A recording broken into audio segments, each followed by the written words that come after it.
સાહેબ, અમારી પાડોશી છે, એન ઘરવાળો છે ને ઈ બેદીથી ગીર નથી આવ્યો. શું કરે છે ઈ? રિક્ષા ચલાવે છે. બોલો સાહેબ, ક્યાં જવું છે? બોલો સાહેબ.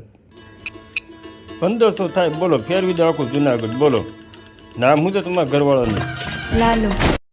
ચાલો હવે જુનાગઢ બતાવું. આ છે ને તમારું દામોકુંડ છે,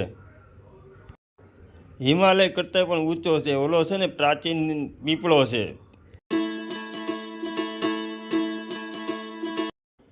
સૂંઘવાની પીવાની કાંઈ લત છે તો અમને ખબર પડે ક્યાં શોધવા. ઈ ક્યારેક ક્યારેક પીતા હતા.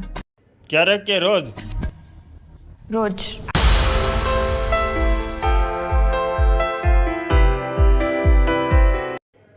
ફોટો પાડી આપું તમને? આ સાઈડ ઉભા રહી. ઈ રાત પછી પાછા નથી આવ્યા.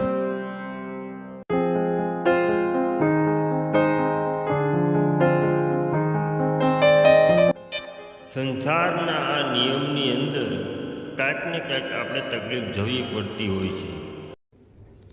કોઈ છે? કોઈ હોય તો જો.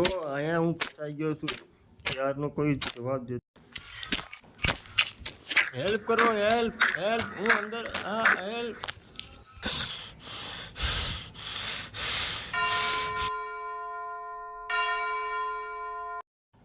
તમે ક્યાંથી આવ્યા? હું તો અહીંયા ગાયોનું ધ્યાન રાખવા આવ્યો. જે દારૂડિયાની લાશ મળી ને તે દારૂડિયાની મોઢું વર્તાતું નથી. તમે જેને દારૂડિયો કહેશો એ મારો દીકરો છે. હો સાહેબ, મારા ઘરે 5 વર્ષની દીકરી છે. મારી બાયડી રાહ જોતી છે, ઘરે વાટું જોતી છે. એની વગર કેમ અડધી હાવ થઈ ગઈ છે. સાહેબ, મને આ અંદરથી બહાર કોઈ નીકાળો.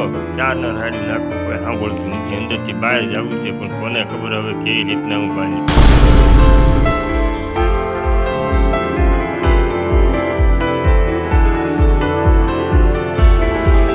શું તમે મારા ભાઈબંધ બનશો?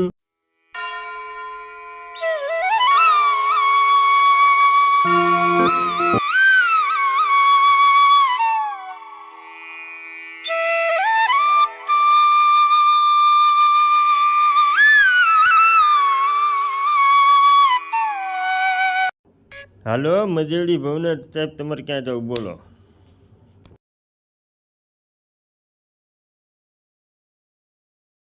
એમ કહેવાય છે કે જુનાગઢની અંદર 52 વખત ભગવાનને આ જુનાગઢની અંદર આવ્યા હતા. જુનાગઢ એટલે તીર્થધામ કહેવાય. જુનાગઢ એટલે કે દેવી દેવતા અને ભગવાનનું ધામ કહેવાય. જુનાગઢની અંદર તમે આવ્યા એટલે તમારું બહુ જીવન સફળ થઈ જાય. જુનાગઢ ખૂબ સરસ અને સમૃદ્ધ એવો વિશાળ એક પર્વત, ગિરનાર પર્વત, જે બહુ વિશાળ છે.